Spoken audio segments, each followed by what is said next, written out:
And hello all of my fellow nerds out there, this is Oracle Nerd Richie, and yes, I am finally back after weeks of silence. So the thing is, to update you all, my laptop is officially going kaput. I don't have a laptop anymore, so I'm looking into getting a new computer somewhere in the near future, but for right now, I'm borrowing this one, so in order to make this video for you guys, hopefully this video will come out good. Hopefully you guys can hear me just fine. My mic should still be working. So, without further ado, let's just get to the next part of the story of Crabs and Cocktails. Yes, welcome back to Crabs and Cocktails. We're Chapter 2, Pretty Fly for a Mai Tai. Rhett's point of view. I knew you guys would come around. Okay, wait, the voices are a bit low. Go ahead and... yeah, there we go. This is gonna be the best luau we've ever thrown. She got a little glimmer in her eye, like she knew it would go this way all along. She's not the kind of gal anyone ever says no to, myself included. I look for Makai's reaction, and to my delight, he catches mine. When their eyes met, I could read it as easily as a stop sign. That look, some mix between oh my god and whatever makes them happy, fills me with something like hope. So dangerous that feeling is in the dating world, or in the pining over someone you recently had a one-night stand with world. Other than hope, it gives us some sense of familiarity. I chuckled to myself, realizing we've got the same problem. Our friends have gone and made plans without us. I only know Lola the same way you know a barista you see every morning. Sunny and I actually talk whenever possible, working at the bar late into the night for about 2 years now. We've long crossed the threshold of simple work friends. I wonder how well Makai and Lola know each other. I hope they're close like Sunny and I, for more familiarity. But also because someone like Makai deserves a friend like Sunny. So, someone who isn't afraid to tell you what no one else wants to. Someone who grabs a drink for you when they enter a convenience store. Someone who keeps you anchored to reality. Our exchange was only for a moment, but I experienced some kinship between us, something forming, bubbling just under the surface. But it doesn't help that I also want there to be some sense of connection between us, no matter how small. Maybe infatuation is a better word to use than crush after all. I have Sunny to thank for that. But that word, it sounds too strong. It sounds more like obsession than simply catching feelings, as Sunny would put it. Ever since this morning, Makai is the only thing I can think about. Not that I'm complaining. But if past experience is anything to go by, I have to remember that if I keep this all to myself, it's bound to explode in a nasty way. Like me confessing at some inappropriate time, or hiring a plane to ask him out in the clouds. I've just got to release some of the tension in an appropriate and healthy way. It's gone on like this for too long. In some way, it was easier when he had no clue who I was. When I could make eyes at Vegas and daydream from afar. Now that he feels something for me, even if it's just physical attraction, I feel like he'd be wasting my chance if I just let him go now. Like a baited hook waiting for a fish. I just need some patience. Good things come to those who wait, right? Well, at least one good thing came from waiting last night. For those of you who don't know, go and watch the previous part. It'll explain everything. That seals the deal for me. Putting a cap on all my unbridled thoughts. So I'm grateful to Sunny and Lola by extension that they signed us up to spend more time together. Now, how much time is the question? If I know how much time I have, then I can formulate some sort of strategy accordingly. How long do we have to get this shindig underway? I don't know if shindig is a word for southern people or old people. That's funny.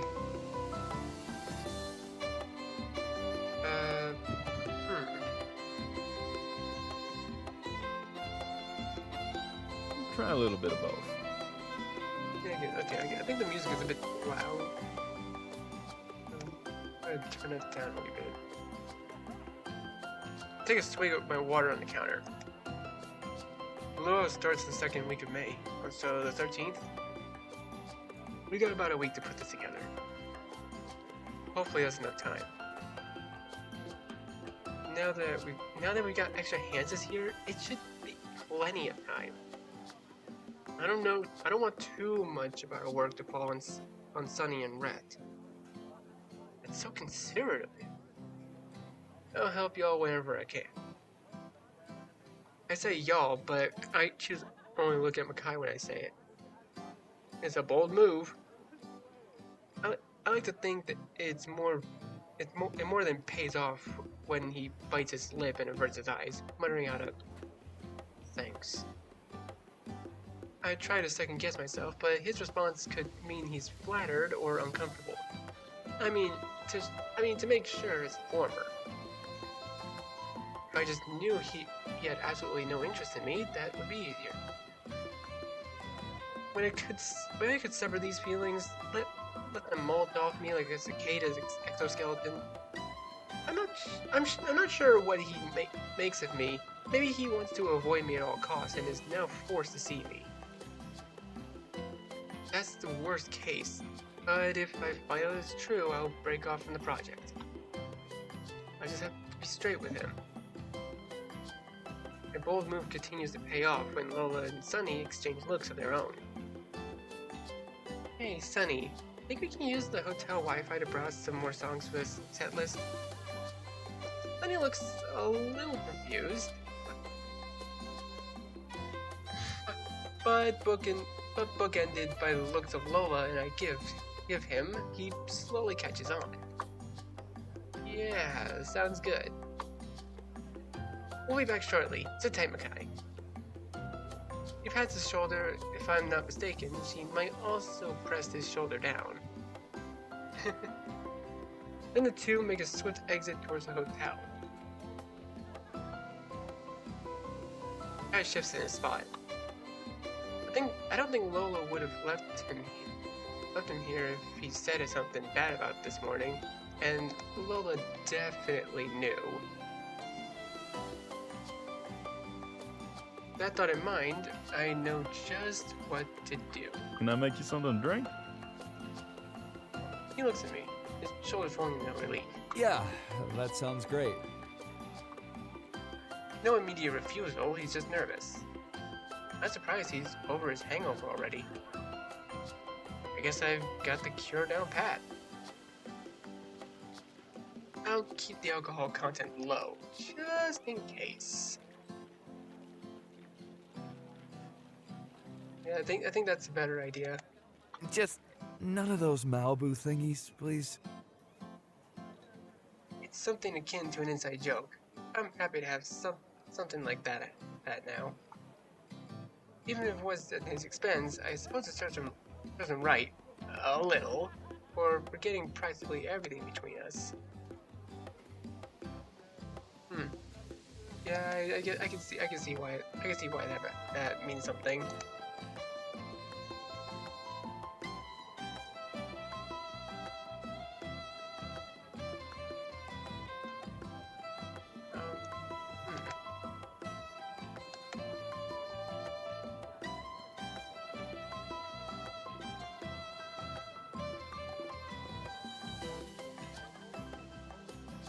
Sorry guys, I'm just fiddling around with OBS on this computer. For some reason I'm not able to pause the recording, so I'm just gonna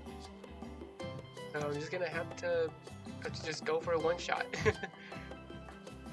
I recall the wise words of my dear sweet grandpappy.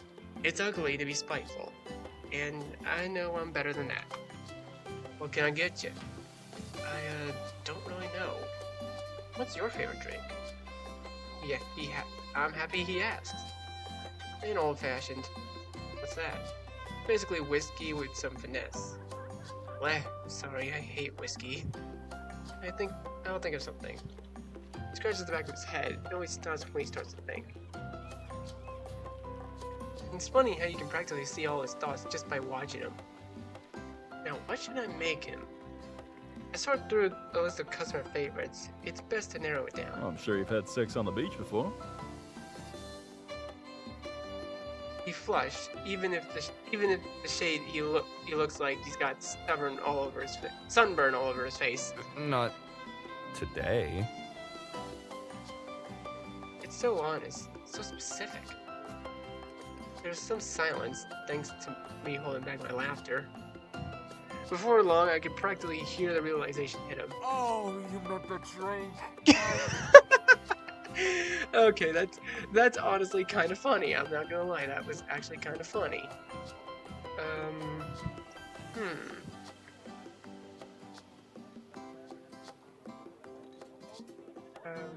Yeah.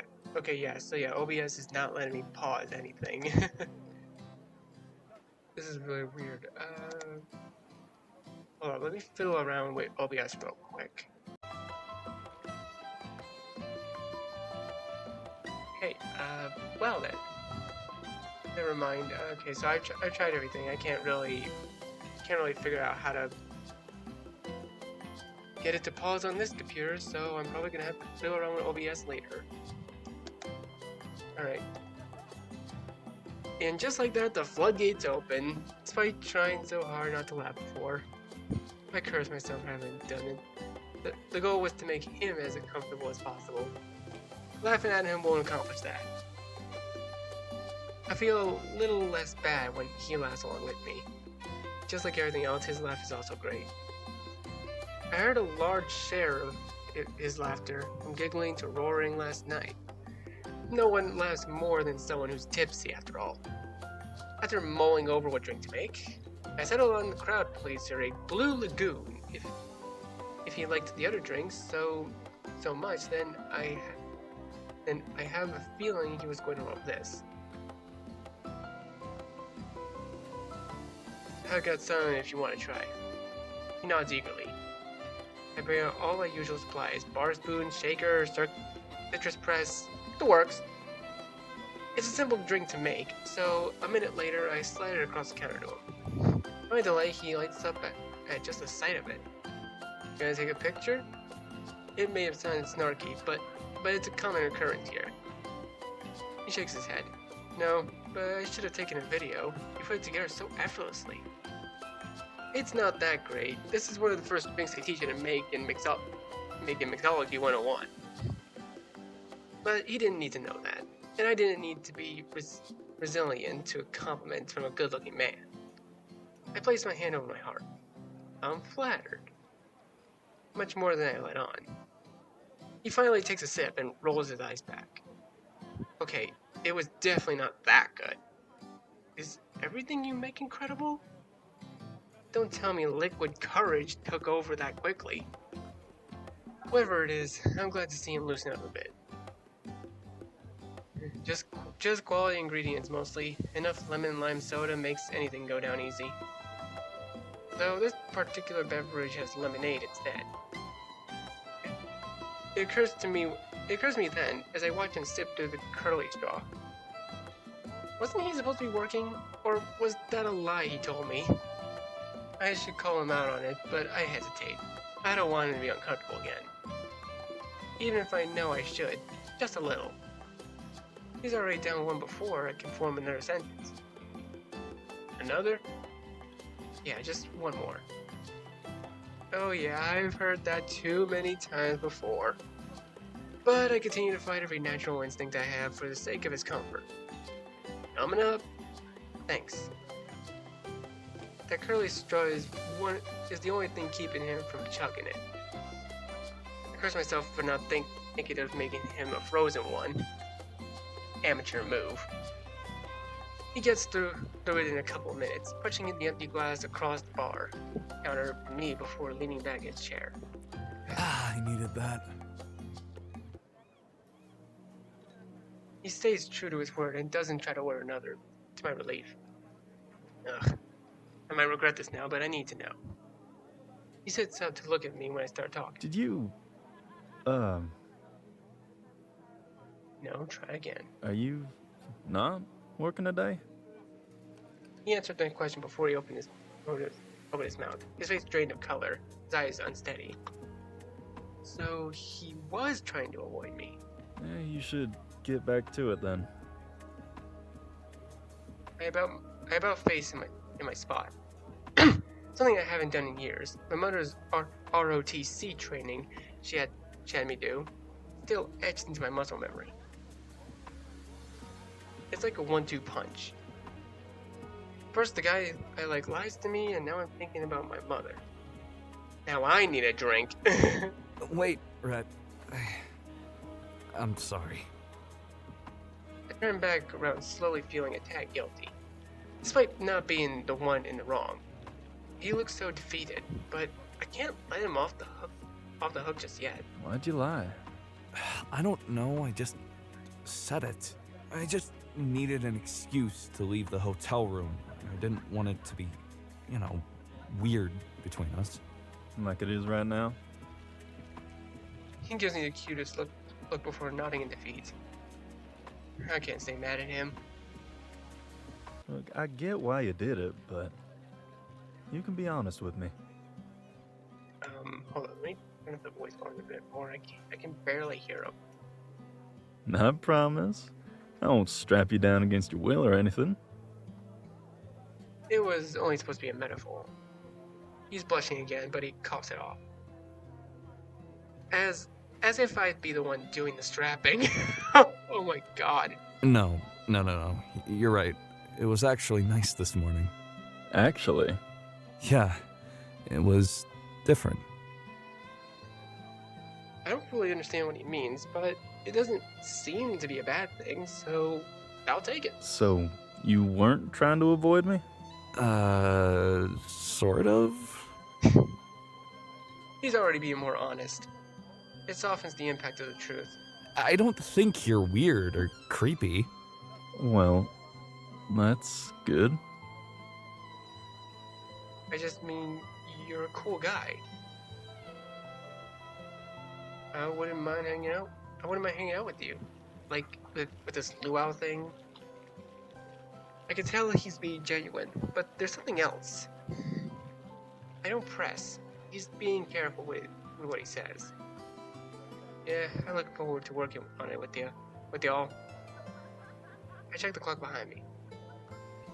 You can hang out as long as you want. We're about to open. Thanks for the drinks. I'll see you later. He has a conversation like he had before. It's too easy if I leave things as they are now. Will you? I decided to press. And without missing a beat. That's the plan. That surprises me. There he is. Guy I've been fond of all this time. Such a seamless confidence that radiates everything he does, like the lead actor in a major motion picture.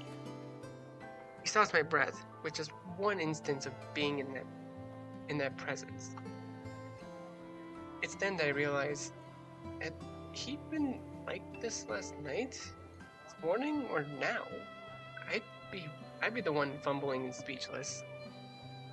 I'd like to see more of this guy in the future, even if it may not be good for my health. Well, I'm here for a good time, not a long time. He bids me farewell before he jogs off toward the hotel, with his phone pressed into his ear, calling Lola, no doubt. Somehow, I am just as much of a mess now as I was when this day started. I think this is going to become a trend. I haven't felt this wave of excitement since I was a teenager. It's going to be fun, whatever this is. Chapter 2, Pretty Fly for Mai Tai, Makai's point of view. I leaned up against the lifeguard post, watching the others. Even off the clock, this is still my favorite place in the entire world. It's a perfect day. Tall waves, warm sand, no people drowning to their deaths. I'm in an ocean of blurry memories, the leftover taste from a scrumptious breakfast, and the voice of a very pretty man.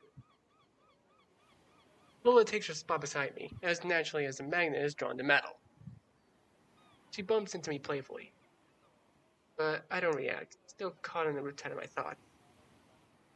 It wasn't my intention to just stop existing and just Big Mac. Big Mac?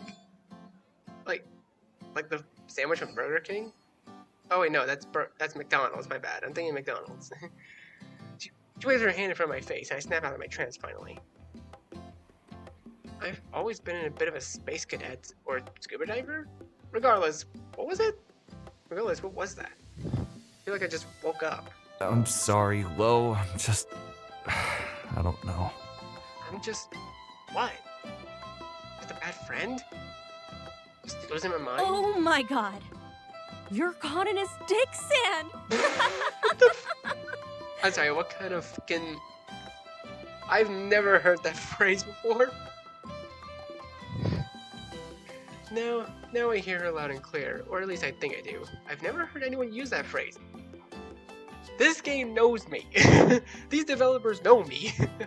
Somehow. Wait. I'm in his what now? Oh god, that's too funny. You know, dick sand. Like quicksand, but with a man.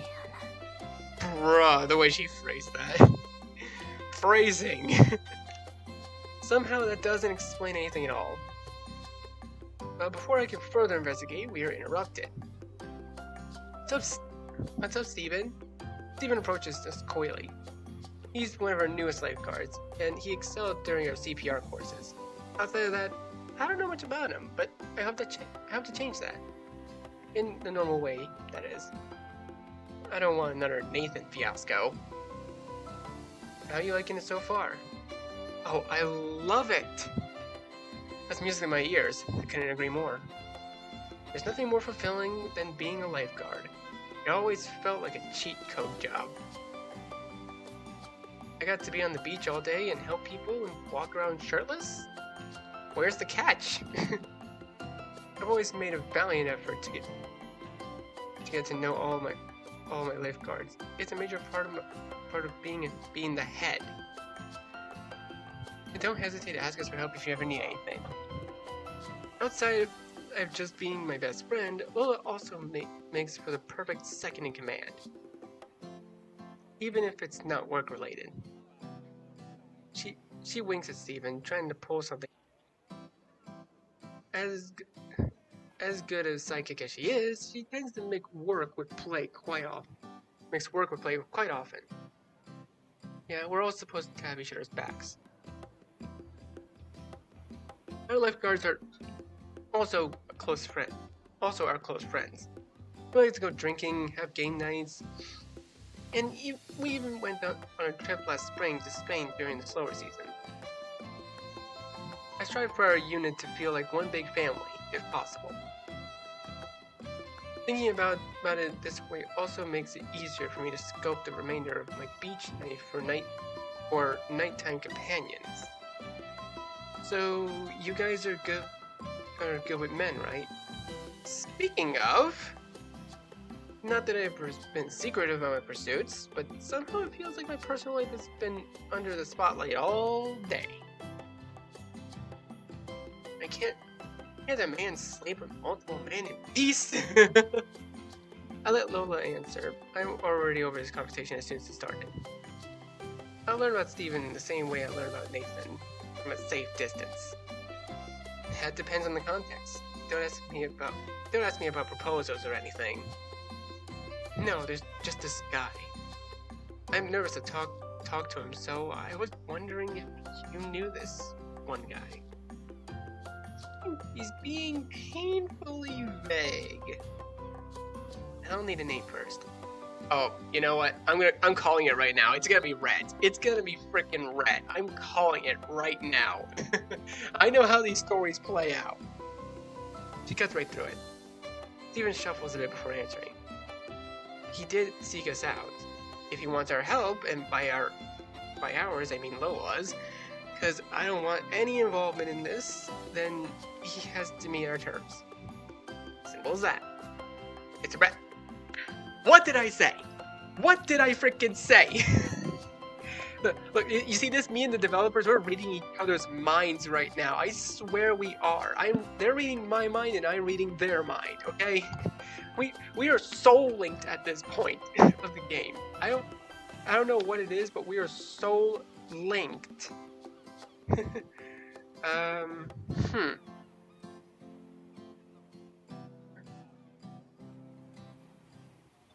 Alright, anyways.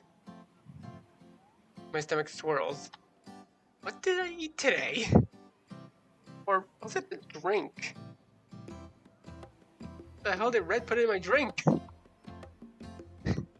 No, that drink was not the problem. Was it? I asked, as if I hadn't heard him properly. Red, the bartender at Sandy's. As if there were any other. Lola howls at that. Steven looks like he's going to puke, like he said something wrong. Lola doesn't pick up on it fast enough for my liking, so I swoop in. There's nothing weird about you wanting to talk to Red. I congratulate myself for not stumbling over his name. Lola just thinks of him as old, and she can't appreciate the older population. Lola gasps in feigned defense. I ignore her. She had her chance, now it's mine. So it's a good idea to talk to him? Oh, now, Tiger, let's not get ahead of ourselves. He looks at me seriously, attentively waiting for what I'm going to say next. Me too. I have no idea where this is going. Maybe I should have left this to Lola after all. You know, we have rules in place for stuff like this. What rules? I feel Lola's eyes watching me. Probably wants to know too. I ignore her, lest I lose my footing. Mixing work with play is sort of frowned upon here, if you catch my drift. His eyes go wide and he starts to piece together. Oh, I just thought this early into your lifeguard career, having sort of affair will just distract you. Speaking out of my entire ass at this point. But I can't stop. He can't do what he's planning to do. I'm sorry, I didn't mean to be so unprofessional. That stung. Before I can shape another word, Lola drops in. It's no biggie. This is a speech we give all our new recruits. Steven nods and looks between us to make sure we both understand. Thanks for looking out for me, guys. See you later. Another blow. We wave by. Mine's half-hearted, and I'm just waiting for Lola to... What the hell was that? There it is. She had my back only seconds ago. Why are you... I'll tell you why. I'm not trying to ruin your credibility as head lifeguard, but it seems like you are. She's right. I know she is. I knew what I was saying was wrong. But like before, these words just fall out of me before I can catch them. She was onto me the entire way. Look, I finally gave me the floor and I'm still floundering. You realize you just gay-kept dating a human being, right? Why are you making it sound so bad? Because it is so bad, Makai. We don't do this. She points between her and I. We have our fun and then we come to work, Makai. You're not even working today. But most importantly, we don't make up some bullshit rule about dating in the workplace. Especially when it's one both the heads never follow. She's saying we, but I know she just means me. It's so professional of her to take the fall with me, instead of undermining my authority in front of our newest recruit. She's right about it all. I just hope I don't have to say it out loud. Or say anything, because God only knows what I'm bound to spill next. I don't have to say she's right, but I can still apologize. I'm sorry, Lola. I understand. Save the apology for Steven. Jeez, Makai, what's going on? I don't really know. So I have no idea what to say. I flounder again, immediately. She glares holes into me, and I realize I need to say something. Sandy's is nice. What? Shouting, her eyes as big as Sandalker's. Okay, say more. When you and Sunny left earlier, I had a good time. I hope you're going somewhere with this. Me and you both, sister. Didn't mind being alone with Rhett earlier. Lola squints at me, as if I became as bright as the sun. I liked spending time with him. There, I said it. I confess, throwing my hands in the air in surrender. Well, I didn't need to say all that. I get that you like him, but you like him enough to keep him from sleeping with other people? Yes. Okay, again, where's this coming from? Because it sure as hell ate me. Lola presses the bridge of her nose together with her fingers, the beautiful glossed French tips and gems catching the sun. Who's to say Steven was even going to sleep with him? Maybe he was just going to ask him on a date. He can't. Not anymore, thanks to you. I have to ask him out first. You have to. Where's all this coming from? I don't know. I feel exhausted. I need to take a nap. My thoughts are everywhere and nowhere. I feel like an animal just acting on pure instinct. No thoughts, my head devoid of anything. I want to see him again. That's all. You're going to see him again for the next week. I want to ask him if he wants to have a bite with me or something. I don't want anything or anyone to screw that up. So, a date. Huh. I physically retract at the word, which really isn't helping my case. She doesn't relent. You want to ask Rhett out on a date before anyone else can. If that's the case, so far it's only you screwing it up. You've had multiple chances to ask that man out. Lola. I tried pleading, hoping that she just knows me well enough to fill in the blanks and I don't have to say it. So far, she seems to know me better than I know myself. She sighs deeply, closing her eyes. Just like that, I can feel her winding down. Makai, if you really feel this way, you should do something about it. I agree. I will. Please let me finish. I do just that. Rhett is a hot commodity here. He's a kind, unique, and talented man. He'll have people flocking to him like seagulls to a cracker. So if you really want to ask him on a date, you need to do so quickly. Honestly, Lola is right at this point. She is absolutely right. No one will want to stick around through all those mixed signals. Her words stick to me. Her tone even more so. No, Lola isn't incapable of being this way. She's lots of fun, but she also can get down and dirty. I have a plan. Not really a plan, just an idea. Somehow, you are thinking too much about this, and not enough. I get that. The only advice I have is that you just need to be honest about your every feeling you have going forward. Honesty is the best policy. Plus, it didn't feel too great having Rhett catch me in that stupid white lie I told earlier. No, I am more than capable of salvaging this situation. I can do that. I know you can. She grips the back of my neck with her hand, pressing her forehead to mine. So do it. She pats my shoulder blade encouragingly. Alright, well, we'll start planning properly tomorrow when you're supposed to be here. Go home. I will. Thanks, Lo. Thank me by doing what I said. She's smiling, but I know she's serious. Yes, Supreme Commander Lola. Yes, ma'am. Shut up and get off my beach. She gives me a quick kiss on the cheek and returns to her work. I've got to start making moves. First, shower and a good night's rest. Then I'll be prepared for whatever comes tomorrow. Just the thought of actually having a conversation with that man, one that is about something other than what it's been, about excites me. It's been so long since I've asked someone on a date. Something even 13-year-olds can do. Has it been that long since I've had someone out? No, it was prom seemingly a million years ago now. Hope Shelly's doing well right now. But still, I don't know about how I'm going to ask someone out. How to go about asking someone out. So much to think about, so much to plan and do, so little time. Summer has just begun.